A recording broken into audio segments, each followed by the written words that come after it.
Hello, my name is Michael Martinez-Sachs. I am the Dean of Students and Assistant Vice President at John Jay College of Criminal Justice. I want to thank you for joining our Women's Military History celebration. At John Jay, 30% of veterans in military are women, with over 150 women currently enrolled at the college. We have women mobilized to active duty for COVID support, women cadets in the ROTC leadership roles, women students who have served or serve in the infantry, field artillery, combat engineers, ordnance, and just about every newly opened career field in the military. Today, our keynote speaker, Lieutenant Colonel Paula Kelly, Commander of Air Force ROTC Detachment 560, John Jay's Air Force ROTC program, is our guest speaker. I would like to welcome Lieutenant Colonel Paula Kelly on behalf of John Jay College, President Carol Mason, and Vice President Brian Kerr. Thank you so much for speaking with us today, and thank you for your service to all. Have a good day.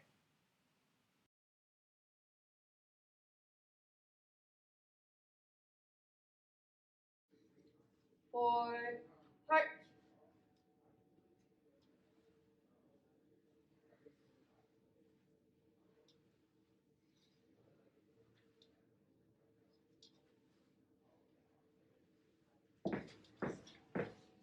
Colors. Halt.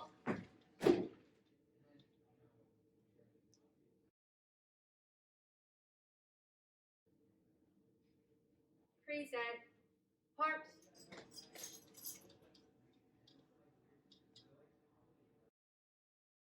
For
harps.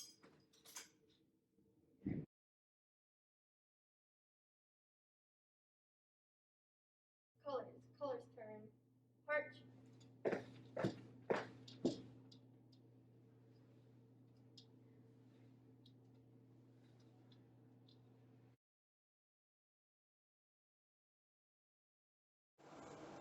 Hi, my name is Emily Diaz. I am a Coast Guard veteran. I was in the service for about 6 years as a machinery technician. I owe a lot to the military for the knowledge that I've acquired. Everything that I've learned, all the experiences that I've gained have definitely helped me grow as an individual, as a professional. I would say that disciplinary-wise, organizational skills, I owe it all to the military because I can see a major difference in myself now that I'm able to handle a lot more on my plate than I was before the military. And now that I'm out of the service, I am a full-time student, full-time mom to a 2-year-old, and a part-time worker. And having all of that on my plate, I would say that the military has helped me on planning and execution of, juggling everything at once and still being able to achieve my goals in life, while, doing everything else that I love and spending time with my family. So I owe a lot of that to the military. And, every accomplishment I make from here on after, I know that a lot of it will be because of how much I've grown while in the Coast Guard. So I thank them for that.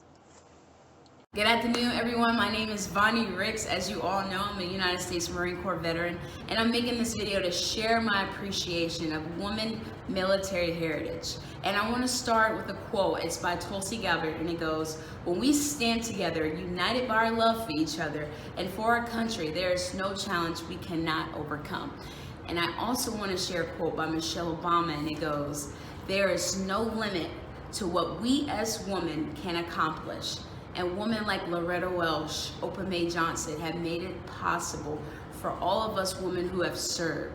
And I am honored and grateful to be walking in those very same footsteps as a woman veteran." And I just want to thank you all. Have a nice day. Hi everyone, welcome to the John Jay Women's Military Heritage Celebration. My name is Cassandra Rodriguez, and I'm the Vice President of the Veterans Organization and Association here at John Jay. We are so lucky to have such a huge veteran community at John Jay, but today we're going to focus on a community within that one. At John Jay, we have over 150 women that are military and veteran students. This is such a huge number, and we are so fortunate to have that, and we're really going to focus on that today. When I personally think back to my time in the Coast Guard, I think about feeling alone when I associate the feeling of being a woman in the Coast Guard. When I went to boot camp, I was the only female in my company. I then got stationed at a unit where I was one of 2 females, decided to be a machinery technician, went on to school for that where I was one of 2 females, and then finally stationed at a unit of over 150 people and 5 females. So as you can see, it's not always the easiest journey being a woman in the military. When I then started my academic career at John Jay, I was so fortunate to have so many women from different backgrounds, different branches in the Military and Veterans Association within the lounge when we were on campus that constantly reached out, navigated with me with my academic journey, and helped me. There are women that have attended John Jay as military and veteran students and graduated that still reach out to me now, and we truly are a family when it comes to our military women at John Jay. So we're going to take some time today to honor that family, talk about it. We're going to have this presentation where we honor and discuss every branch and the women in that branch, some of their academic achievements, mentoring, involvement, and just how our women community at John Jay really helps make John Jay a powerful place for women, especially military women. So thank you for watching from wherever that is, and we're excited to present this to you guys.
Pusateri, John Jay's Military and Veteran Services Manager.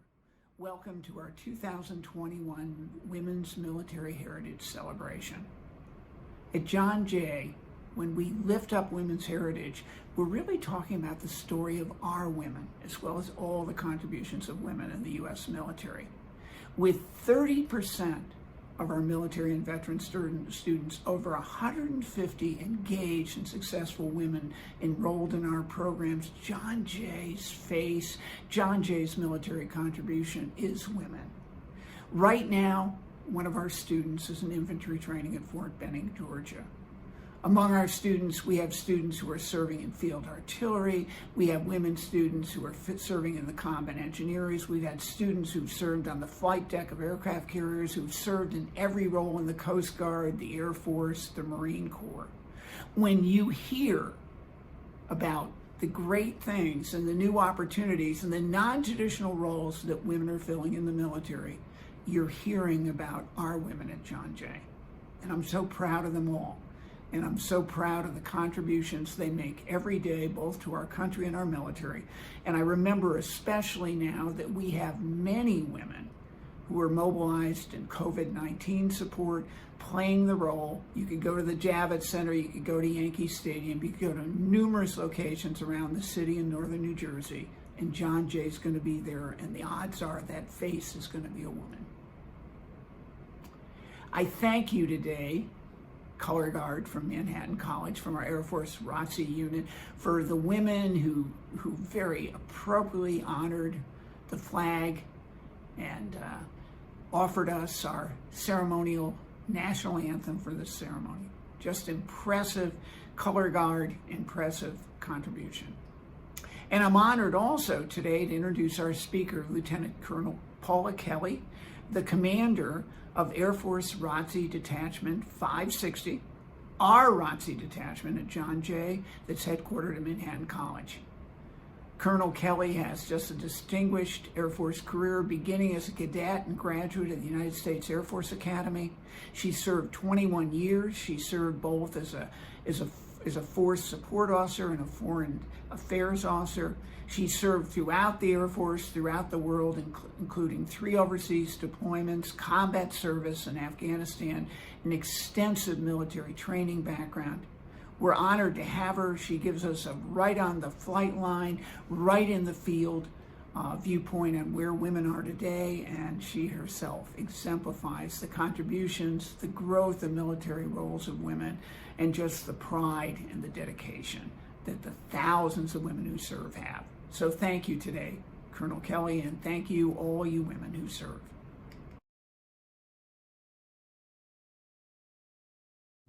Good afternoon, everyone. I am Lieutenant Colonel Paula Kelly. Thank you so much, John Jay College and Mr. Dick Pusateri from the Veterans Center for inviting me to be your keynote speaker for Women's History Month. It is an honor to have the opportunity to speak with you and share some of my insights and reflections in honor of Women's History Month. First, I'd like to wish all of you a belated Happy International Women's Day. We celebrated that back on the 8th of March. A group of women in Santa Rosa, California, actually are the ones that started the movement for Women's History Month. We can thank President Carter and his presidential proclamation in 1980 for our now over 40 years of celebration of this milestone event. Every year, a conversation emerges and women are recognized for their efforts towards progress, advancing equality, and emerging as peer leaders across the American landscape. Today, I have 2 goals that I'd like to share with you. One, I'd like to explore some classic and unique women as we celebrate Women's History Month. And 2, I would like to look at what can we do to honor them. In our unique roles, how can we break glass and remove barriers? Our focus today, we will discuss American women in a chronological order. It will help me stay organized. And take a look at their unique qualities, advancements, and strengths. We're going to look at 5, specifically 5 people, who are moderates in their own time, who laid foundations for men and women and generations after them. I'd also like to thank the National Women's History Museum and the significant resources that I was able to reflect upon in preparing for today's event. Today I will share insights into my personal treasure trove, who I see as strong women, and I have reflected upon their strengths over my 20 years of military service. Their ability to be successful, specifically during their time, adversity or challenge, I remain humbled by their success and their accomplishment. Their stories remind me and motivate me not to sit idle, but to use my gifts and current job and position to get out there and do something. Let's start our journey today with the 1700s and a woman some of you may know, Miss Abigail Smith Adams. She was the wife to John Adams, the second president of the United States, and the mother to John Quincy Adams, the sixth president of the United States. She had no formal education, but she chose to be self-educated and was an avid reader. She was a wife, a mother of 5 children who managed their own family farm. And most importantly, she was an advisor to her husband, and due to his position by default, the First Continental Congress. Many people know her for her advocacy many times in women's rights. She had a historically documented significant relationship with her husband and his appreciation and sometimes dependency on his wife, both as a partner and as a peer. She wrote in one letter, "Remember the ladies.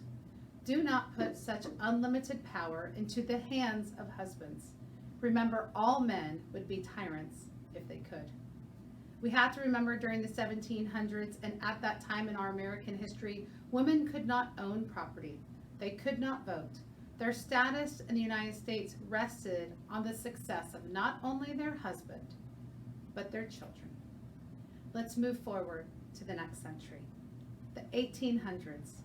A pioneer in so many ways, and a favorite of mine, Harriet Tubman.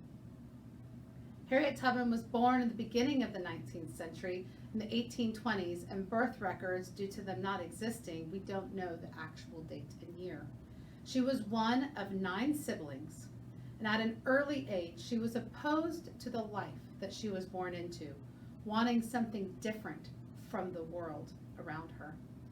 In my mind, I see her as a strong, courageous, glass-breaking, conversation-driving, don't take no for an answer, grit-wearing, barrier-removing kind of woman. Known for her role as a conductor in the Underground Railroad, she led dozens of escaping men and women north. She was so successful that at one point, the bounty on her capture was $40,000. In today's money, that would be almost $660,000. But her service to others did not stop at the Underground Railroad. She was a scout, a spy, and even a field nurse to both Union Army and suffering enslaved Confederate populations behind enemy lines. After the war, she was involved in the women's suffrage movement, joined by Elizabeth Cady Stanton and Susan B. Anthony, where she remained an active leader to remove barriers for all American women. She continued to care for those in need and advocate for women's equality up until her own passing in 1913. Of note, something I think is remarkable about Harriet Tubman, she is considered the first African-American woman soldier, not only of the Civil War, but of our entire U.S. military. Rolling into the 1900s, I'd like to talk to you and share with you the next woman that I've chosen for our conversation today, Julia Child. Born in 1912, the women's suffrage movement was strong in the United States. When Julia was just 7, with the passing of the 19th Amendment in 1919, women gained the right to vote nationally. Federal and state laws began to change regarding property rights, and equality for women became a thing. Okay, back to Julia Child. She was a well-educated, very tall at 6'2" woman who desired life and opportunity not present for women at that time. She wanted a real job. Her desire to serve her country at the start of World War II led her down many typical volunteer paths for women, but they were not a fit for Julia. She found herself eventually in DC, where she landed a federal job as a typist, and then following as a research analyst for the OSS, the Office of Strategic Services, now known as the CIA. Julia Child actively pursued overseas posts and supported efforts in both India and China. It was during those assignments that she met her husband and then moved to their first married post together in Paris. It was her determination, attitude, passion, love for people, love for service, and the ability to not take no for an answer that lifted her from passionate French culinary chef to co-author of her first book in 1961, and then one of the first women to start her own television show in 1963. For that time, she had a remarkable demonstration of removing barriers. Women at that time, if they worked, mostly supported working class events as secretaries, nurses, and teachers. Women in the military attended segregated training programs. Women across America were fighting for equality in the workplace, for pay, and in life choices. When the Emmy Award-winning Julia Child died in 2004, she left an enterprise led by a woman that removed barriers for generations into the future. She left behind a culinary education schools, nonprofits, and foundations, and more. As a woman, she removed barriers. Now, into the next century, the 2000s, the 20th first century, modern day era. At an early age, this next woman was outperforming her peers. She received distinguished graduate from Air Force ROTC, which in the education world is like magna cum laude. She earned a Bachelor of Science in Aerospace Engineering from the University of Texas and a Master's in Science in Aerospace and Astronautical Engineering from Stanford. Who is this woman, you say? She is Major General Jenny Leavitt. But it is not her degrees that make her a leader who removes barriers. While not the first female general officer or the first female 4-star, she is the first female fighter pilot in the United States Air Force. She broke glass. She removed barriers not only for women in the rated career fields, but non-rated career fields as well. She also was the first female wing commander of a fighter combat wing, and currently serves as the 2-star general in charge of operations for all Air Force education and training. This is a woman who entered a male-dominated community and not only did it better than the men around her, but changed the way that the Air Force saw and supported women in combat, women in the cockpit, and women in leadership. Major General Jeannie Leavitt continues to use her gifts combined with her passions in her current chapter in life, where she is removing barriers and accelerating change across the Air Force and the Department of Defense. Now that brings us to the last person for us to explore today, you. You are the 5th person that I want to talk about. You are the next person that we will read about on the blog of the National Women's History Museum about your courageous acts in breaking glass and removing barriers. Tackling and removing barriers takes continued effort, perseverance, stamina, planning, coordination, and consistency. Each of us, men and women alike, have the ability to further the efforts of equality, making people that I shared today proud. While not all of us will have a unique sequence of events to be the first woman, fill in the blank, and break our own glass, all of us attending today possess the ability to be a person to engage in removing the barriers. So, where do we start? Removing the barrier is a dialogue. It's an action. It's a plan. Regardless of our current position, everyone has the opportunity to engage. For example, the Air Force just changed a uniform policy, which is monumental for women. The ability to wear their hair in a ponytail or dual braids at a certain length, as it has become known as free the bun.